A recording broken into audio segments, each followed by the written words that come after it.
আমার এটা সবচেয়ে পছন্দের টপিক, বিকজ আমি আমার নটরডেম লাইফ, পুরাটা নটরডেম লাইফ আমি 3 ঘন্টা ঘুমায় কাটাইছি। আমার এখনো মনে আছে, তোমাদের ইমন ভাইয়া আমার ক্লাসে এসে আমাকে দেখতো, যেমন আমরা একসাথে ক্লাস করতাম একই ক্লাসরুমে, এসে দেখতো আমার চোখ পুরো লাল টুকটুকা হয়ে আছে, কারণ আমি কম ঘুমাইছি। But I love that. আমার ঘুমানো খুবই অপছন্দের একটা কাজ, এন্ড আমার কাছে মনে হয় ঘুম আমাদের লাইফের one of the big wastages of time. ঠিক আছে, এটা খুবই বিতর্কিত একটা কথা, বাট আজকে আমি বলবো যে ঘুম তুমি কিভাবে কমাইতে পারো। প্রথম কথা ভাই, প্রথম কথা ডিটারমিনেশন, যে তোমার বুঝা লাগবে যে তোমার কেন ঘুম কমানো দরকার, তোমার সামনে কি। তো এইটার জন্য তোমার যেটা ইম্পর্টেন্ট সেটা হলো একটা গোল সেট করা, যে তুমি নিজেকে নেক্সট 3 মাসের মধ্যে একটা হ্যাবিট বিল্ড করবা। তো ঘুম কিভাবে কমাবো, that should not be the question. তোমার উচিত ঘুম কমানোটাকে একটা অভ্যাস কিভাবে করবো, এটার জন্য একটা হ্যাবিট বিল্ড করা লাগবে। এটার জন্য সব থেকে সোজা উপায় কি জানো? সব থেকে সোজা উপায়, তুমি এখন যে টাইমটা উঠো না তার 1 আওয়ার আগে উঠবা।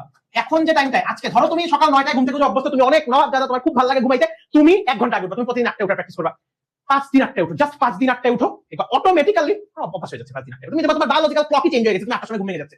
সো ঘুম কেমনে কমাবা, এটার জন্য এখন ধরো এটা গেল হলো খুবই জেনারিক কথাবার্তা। এখন ধরো তুমি পড়তে বসছো, তোমার ঘুম আছে, তুমি সকালে ভোরে উঠছো, অনেক কষ্ট করে উঠছো, তুমি ফজর নামাজ পড়ে ধরো পড়তে বসছো, বা ধরো তুমি 7টার সময় পড়তে বসছো। আমার সাজেশন হলো কফি। কফি কফি এমন একটা জিনিস, তুমি যদি কফি খাওয়ার অভ্যাস করতে, ব্ল্যাক কফি খাওয়ার অভ্যাস করতে পারো, আমি ব্ল্যাক লিখে দিচ্ছি, যদি ব্ল্যাক কফি খাওয়ার অভ্যাস করতে পারো, তোমার অটোমেটিক্যালি খুব কমে যাবে। সো তুমি এখন সাথে কি করতে পারো, ধরো তোমার শুধু কফি খেতে ভালো লাগতেছে না, তুমি সাথে একটা ছোট্ট একটা মিষ্টি বা দই বা চকলেট এই টাইপের কিছু একটা ইনক্লুড করতে পারো, যেন তুমি ঘুমটা কাটায় উঠতে পারো এন্ড তুমি পড়তে পারো। এরপর আমি একটা জিনিস আজীবন মেইনটেইন করতাম, আমি আজকে আমার পরীক্ষা দেওয়ার সময় এটা মেইনটেইন করছি, সেটা হলো হেঁটে হেঁটে পড়া। যখনই ঘুম আসতেছে ভাই, হেঁটে হেঁটে পড়বো। আমি একটা ছোট্ট কাহিনী শেয়ার করি। হেঁটে হেঁটে পড়াটা আমার লাইফের এত বড় একটা পার্ট। আমি একবার স্কুলে থাকতাম, মানে ক্লাস 8 ও 9 এ থাকতে একটা শীত নিয়ে ফ্লোরের মধ্যে ঘুমায় গেছি। পরের দিন পরীক্ষা, ভোর 4টার সময় বোনের সামনে ঘুম থেকে উঠেছি আমার বিছানায় পাঠানোর জন্য, যে ফ্লোরে কেন ঘুমায় আছি। এত অভ্যাস আমার এটা, আমি ঘুমের তালে কি করছি, ধর দিস ইজ মাই শীট, আমি শীত ধরে হাঁটতেছিলাম, শীত ঘুমায় গেছি। আমি ঘুম থেকে উঠে এমন করতেছি, হাতে কিন্তু শীত নাই, শীত মাটিতে, বিকজ আমি ঘুমের তালে ভাবতেছি যে আমার হাতে শীত আছে। ওই যে অভ্যাসটা আমি বছরের পর বছর ধরে বিল্ড করছি, এইটা আমাকে এখনো হেল্প করতেছে। এন্ড আমি এখনো হেঁটে পড়লে যে এফিসিয়েন্সিটা পাই, এটা বসে পড়লে পাই না।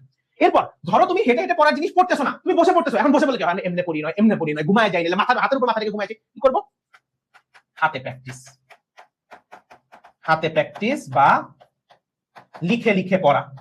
লিখে লিখে পড়বা, অটোমেটিক্যালি তোমার ঘুম কেটে যাবে। এরপর ধরো তোমার গান শুনতে ভালো লাগে, ম্যাথ করবা গান শুনতে শুনতে, সিম্পল কথা, গান শুনতে শুনতে ম্যাথ করবা। এরপর তুমি নিজের জন্য একটা স্পেসিফিক সিস্টেম রাখতে পারো, যেমন আমি আমার একটা সিস্টেম শেয়ার করি। আমি নটরডেমে থাকতে আমাদের ল্যাবের অনেক প্রেসার ছিল কলেজে, ঠিক আছে? তোমাদের যখন আমরা কলেজ অ্যাডমিশনের ক্লাস নিব তখন এটা বুঝতে পারবা। কলেজের খুব প্রেসার, ল্যাবের যখন প্রেসার, আমি তখন ফিক্স করছি আমি প্রতি সোমবার রাত 12টার সময় আমি বসবো। সুবিধা কি হয়েছে তাতে জানো? একটা তো আমার ঘুম পছন্দ না, আমি কম ঘুমাইতে পারছি, দ্যাটস ওয়ান থিং। এন্ড আমার প্র্যাকটিক্যালটা আমার ওই রাতে হয়। আমি 3 ঘন্টা ঘুমানো কখনো সাপোর্ট করি না, এটা অসুস্থ মানুষের লক্ষ্য। 6 ঘন্টা ঘুমাও, 6 ঘন্টা ঘুমাও, বাকিটুকু টাইম সুন্দর মতো ম্যানেজ করো, পুরোটা দিন একটা স্ট্রাকচারে আনো।